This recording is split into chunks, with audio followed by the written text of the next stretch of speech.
H D ಕುಮಾರಸ್ವಾಮಿಯವರು ಏನೋ ಒಂದು ಲೆಕ್ಕಾಚಾರವನ್ನು ಹಾಕಿದ್ರು. 2023ರ ವಿಧಾನಸಭಾ ಚುನಾವಣೆಯಲ್ಲಿ ಜೆಡಿಎಸ್ ಹೀನಾಯವಾಗಿ ಸೋತಿತ್ತು. 2024ರ ಪಾರ್ಲಿಮೆಂಟ್ ಚುನಾವಣೆಗೆ ಎಚ್ ಡಿ ಕುಮಾರಸ್ವಾಮಿ ಅವರು ಬೇರೆಯದೇ ತಂತ್ರವನ್ನ ಮಾಡಿದ್ರು. ಒಂದೇ ಕಲ್ಲಿಗೆ 3-4 ಹಕ್ಕಿಯನ್ನು ಹೊಡೆಯಕ್ಕೆ ಪ್ಲಾನ್ ಮಾಡಿದ್ರು ಎಚ್ ಡಿ ಕುಮಾರಸ್ವಾಮಿ. ಬೆಂಗಳೂರು ಗ್ರಾಮಾಂತರದಲ್ಲಿ ಡಿ.ಕೆ. ಸುರೇಶ್ ಅವರನ್ನ ಸೋಲಿಸಿ ಡಿ.ಕೆ. ಶಿವಕುಮಾರ್ ಅವರಿಗೆ ಟಕ್ಕರ್ ಕೊಟ್ಟರು. ಮಂಡ್ಯದಲ್ಲಿ ಸುಮಲತಾ ಅವರಿಗೆ ಟಿಕೆಟ್ ಸಿಗದೆ ಇರೋ ತರ ಮಾಡಿ ರಾಜಕೀಯ ಜಾಣ್ಮೆಯನ್ನ ಮೆರೆದರು. ಈಗ ಟೈಮ್ ಎಚ್ ಡಿ ಕುಮಾರಸ್ವಾಮಿ ಅವರಿಗೆ ಕೈ ಕೊಡ್ತಾ ಇದೆಯಾ ಅನ್ನುವಂಥ ಪ್ರಶ್ನೆ ಮೂಡ್ತಾ ಇದೆ. ಎಚ್ ಡಿ ಕುಮಾರಸ್ವಾಮಿ ಲೆಕ್ಕಾಚಾರ ಉಲ್ಟಾ ಪಲ್ಟಾ ಆಗಿದೆ. ಜೆಡಿಎಸ್ ಬೇರೆ ದಿಕ್ಕಿನತ್ತ ಹೊರಳ್ತಾ ಇದೆ, ಬೇರೆ ದಿಕ್ಕಿನತ್ತ ಹೊರಳ್ತಾ ಇದೆ, ಬೇರೆ ದಿಕ್ಕಿನತ್ತ ಹೊರಳ್ತಾ ಇದೆ.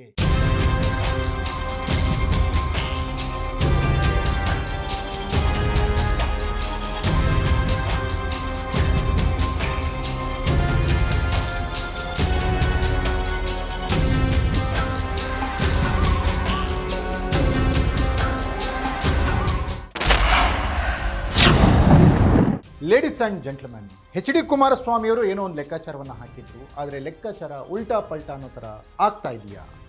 2023ರ ವಿಧಾನಸಭಾ ಚುನಾವಣೆಯಲ್ಲಿ ಜೆಡಿಎಸ್ ಹೀನಾಯ ಪ್ರದರ್ಶನವನ್ನು ತೋರಿತ್ತು, ಹೀನಾಯವಾಗಿ ಸೋತಿತ್ತು.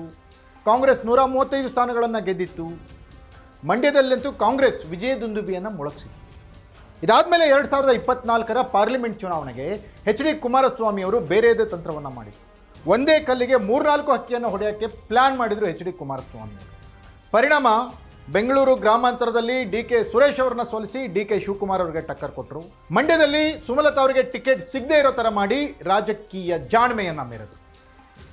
ಆದರೆ ಈಗ ಟೈಮ್ ಎಚ್ ಡಿ ಕುಮಾರಸ್ವಾಮಿ ಅವರಿಗೆ ಕೈ ಕೊಡ್ತಾ ಇದೆಯಾ ಅನ್ನುವಂಥ ಪ್ರಶ್ನೆ ಮೂಡ್ತಾ ಇದೆ. ಎಚ್ ಡಿ ಕುಮಾರಸ್ವಾಮಿ ಲೆಕ್ಕಾಚಾರ ಉಲ್ಟಾ ಪಲ್ಟಾ ಆಗಿದೆ. ಜೆಡಿಎಸ್ ಬೇರೆ ದಿಕ್ಕಿನತ್ತ ಹೊರಳ್ತಾ ಇದೆ. ಈ ಕುರಿತ ಎಕ್ಸ್ಪೋಸ್ಡ್ ಸ್ಟೋರಿಯನ್ನು ನಾನು ಹೇಳ್ತೀನಿ. ನೆಲ ಜಲ ಭಾಷೆಗಾಗಿ ಪ್ರಾಮಾಣಿಕ ಪತ್ರಿಕೋದ್ಯಮ, ನಾನು ಹೇಮಂತ್.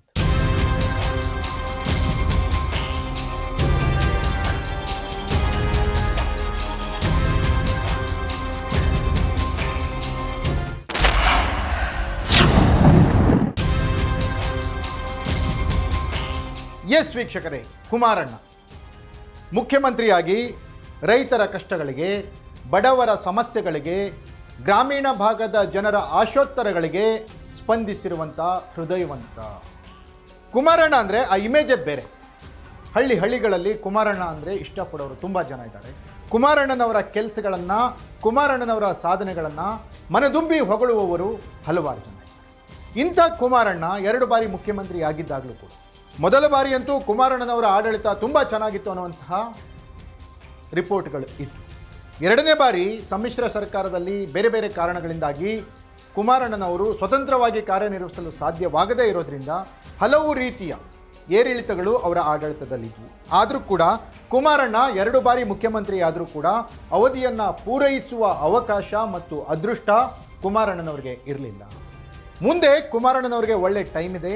ಕುಮಾರಣ್ಣ 5 ವರ್ಷಗಳ ಅವಧಿಗೆ ಮುಖ್ಯಮಂತ್ರಿ ಆಗಬೇಕು ಅಂತ ರಾಜ್ಯದ ಜನ ಬಯಸ್ತಾ ಇರುವಾಗಲೇ ಕುಮಾರಸ್ವಾಮಿಯವರಿಗೆ ಒಂದು ಬರಸಿಡಲು ಬಂದಂತಾಗಿದೆ.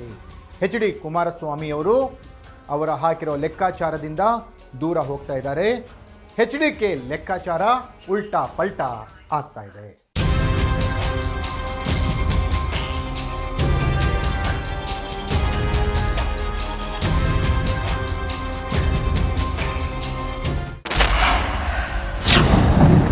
ಎಸ್ ವೀಕ್ಷಕರೇ, ಬಿಜೆಪಿಯ ಜೊತೆ ಸೇರಿ ಪಾರ್ಲಿಮೆಂಟ್ ಚುನಾವಣೆಯನ್ನು ಎದುರಿಸಿದ್ದ ಜೆಡಿಎಸ್ಗೆ ಒಳ್ಳೆಯ ರಿಸಲ್ಟ್ ಬಂದಿತ್ತು. ಎಚ್ ಡಿ ಕುಮಾರಸ್ವಾಮಿಯವರು ಮಂಡ್ಯದಿಂದ ಗೆದ್ದಿದ್ರು, ಜೊತೆಗೆ ಮತ್ತೊಬ್ಬರು ಗೆದ್ದರು ಜೆಡಿಎಸ್ನಿಂದ ಪಾರ್ಲಿಮೆಂಟ್ಗೆ. ಬೆಂಗಳೂರು ಗ್ರಾಮಾಂತರದಲ್ಲಿ ಡಿ.ಕೆ. ಸುರೇಶ್ ಅವರನ್ನ ಸೋಲಿಸಿ ಡಾಕ್ಟರ್ ಮಂಜುನಾಥ್ ಅವರನ್ನು ಗೆಲ್ಲಿಸಿಕೊಂಡು ಬಂದರು ಎಚ್ ಡಿ ಕುಮಾರಸ್ವಾಮಿ. ಈ ಮೂಲಕ ಡಿ.ಕೆ. ಶಿವಕುಮಾರ್ ಅವರಿಗೆ ಟಕ್ಕರ್ ಕೊಟ್ಟರು. ಮಂಡ್ಯದಿಂದ ತಾವೇ ಸ್ಪರ್ಧಿಸಿ ನಿಖಿಲ್ ಸೋಲಿಗೆ ಕಾರಣರಾಗಿದ್ದ ಸುಮಲತಾ ಅವರ ವಿರುದ್ಧ ಸೇಡನ್ನು ತೀರಿಸಿಕೊಂಡರು. ಜೊತೆಗೆ ಪಕ್ಷದ ಬಲವರ್ಧನೆಗೂ ಕೂಡ ಮಂಡ್ಯದಲ್ಲಿ ಟೊಂಕ ಕಟ್ಟಿ ನಿಂತರು. ಕೇಂದ್ರ ಮಂತ್ರಿಗಳಾದ ಮೇಲಂತೂ ರಾಜ್ಯ ದೇಶಾದ್ಯಂತ ಸುತ್ತಿ ಹಲವು ಕೆಲಸಗಳನ್ನು ಮಾಡಿ ಮೋದಿಯವರು ಮತ್ತು ಅಮಿತ್ ಶಾ ಅವರಿಗೆ ಹತ್ತಿರ ಕೂಡ ಆದರು. ಆದರೆ ಕರ್ನಾಟಕ ಬಿಜೆಪಿಯ ವಿಚಾರದಲ್ಲಿ ಎಚ್ ಡಿ ಕೆ ಮತ್ತು ಎಚ್ ಡಿ ದೇವೇಗೌಡರು ಸ್ಥಳೀಯ ನಾಯಕರನ್ನು ವಿಶ್ವಾಸಕ್ಕೆ ತೆಗೆದುಕೊಳ್ಳಲೇ ಇಲ್ಲ. ಮಾತೆತ್ತಿದ್ರೆ ಮೋದಿ ಅಮಿತ್ ಶಾ ಅಂತ ಹೇಳ್ತಾ ಇದ್ರು. ಅದು ಯಡಿಯೂರಪ್ಪ ಮತ್ತು ಟೀಮ್ಗೆ ಎಲ್ಲೋ ಇರಿಸುಮುರಿಸುಂಟು ಮಾಡ್ತಾ ಇತ್ತು. ಹಾಗಾಗಿ ಯಡಿಯೂರಪ್ಪ ಬಿಜೆಪಿಯಲ್ಲಿ ಸ್ಟ್ರಾಂಗ್ ಆಗ್ತಾ ಇದ್ದಾರೆ. ಯಡಿಯೂರಪ್ಪ ಬಿಜೆಪಿಯಲ್ಲಿ ಸ್ಟ್ರಾಂಗ್ ಆದರೆ ಕುಮಾರಣ್ಣನವರ ಇಂಪಾರ್ಟೆನ್ಸ್ ಮೈತ್ರಿಯಲ್ಲಿ ಕಡಿಮೆಯಾಗುತ್ತೆ. ಯಾವುದೇ ಕಾರಣಕ್ಕೂ HDK ವಿರುದ್ಧ ಸಿಡಿದು ನಿಲ್ಲುವ ಯಡಿಯೂರಪ್ಪನವರ ಜೊತೆಗೆ ಕೈ ಜೋಡಿಸೋದು HD ಕುಮಾರಸ್ವಾಮಿ ಅವರಿಗೆ ಕರ್ನಾಟಕದಲ್ಲಿ ಕಷ್ಟ ಆಗ್ತಾ ಇದೆ. ಹಾಗಾಗಿಯೇ ಬೇರೆಯವರನ್ನ BJP ಅಧ್ಯಕ್ಷರನ್ನಾಗಿ ಮಾಡಿಸ್ಬೇಕು ಅಂತ ಹೇಳಿ ಓಡಾಡಿರೋ HDKಗೆ ಹಿನ್ನಡೆಯಾಗಿದೆ. BJP ಅಧ್ಯಕ್ಷರ ಬದಲಾವಣೆ ಸದ್ಯಕ್ಕಿಲ್ಲ ಅನ್ನುವಂಥ ಮೆಸೇಜ್ BJP ಹೈಕಮಾಂಡ್ನಿಂದ ಕುಮಾರಣ್ಣನವರಿಗೆ ಸಿಕ್ಕಿದೆ. ಕರ್ನಾಟಕದಲ್ಲಿ ಯಡಿಯೂರಪ್ಪನವ್ರನ್ನ ದೂರ ಇಟ್ಟು ರಾಜಕಾರಣ ಮಾಡೋದು ಕಷ್ಟ ಅನ್ನೋ ತೀರ್ಮಾನಕ್ಕೆ BJP ಹೈಕಮಾಂಡ್ ಬಂದಿರೋ ಸಂದರ್ಭದಲ್ಲೇ ಕುಮಾರಣ್ಣನವರ ಲೆಕ್ಕ ಉಲ್ಟಾ ಪಲ್ಟಾ ಆಗ್ತಾ ಇದೆ. ಇದೇ ರೀತಿ ಮುಂದುವರೆದ್ರೆ ನಾವು ಏಕಾಂಗಿಯಾಗಿ ಅಧಿಕಾರಕ್ಕೆ ಬರ್ತೀವಿ, ನಮಗೆ ಯಾರ್ದು ಹಂಗು ಬೇಕಾಗಿಲ್ಲ ಅಂತ ಯಡಿಯೂರಪ್ಪನವರು ಘಂಟಾಘೋಷವಾಗಿ ಹೇಳಿರೋ ಬೆನ್ನಲ್ಲೇ HDKಗೆ ಈಗ ಡವ ಶುರುವಾಗಿದೆ. ಹಾಗಾಗಿ JDS ಮುಂದೆ ಮೈತ್ರಿಯಲ್ಲಿ ಮುಂದುವರಿಯುತ್ತಾ? ಮೈತ್ರಿ ಧರ್ಮದ ಪಾಲನೆಯನ್ನು BJP ಮತ್ತು JDS ಎರಡೂ ಪಕ್ಷಗಳು ಮಾಡ್ತಾವ? ಅಮಿತ್ ಶಾ ಮತ್ತು ನರೇಂದ್ರ ಮೋದಿಯವರು ಮೈತ್ರಿ ಪಕ್ಷದ ಸಮನ್ವಯತೆಗೆ ಏನಾದರೂ ಸೂತ್ರವನ್ನು ಸಿದ್ಧಪಡಿಸ್ತಾರಾ? ಅಥವಾ ಯಡಿಯೂರಪ್ಪನವರಿಗೆ ಅಂಕುಶ ಹಾಕುವಷ್ಟು ಮಟ್ಟಿಗೆ BJP ಹೈಕಮಾಂಡ್ ತಯಾರಾಗುತ್ತಾ? HD ಕುಮಾರಸ್ವಾಮಿಯವರು ಅಂದ್ಕೊಂಡಂಗೆ 2028ಕ್ಕೆ ಮುಖ್ಯಮಂತ್ರಿ ಆಗ್ತಾರಾ? ಕಾದು ನೋಡಬೇಕಿದೆ.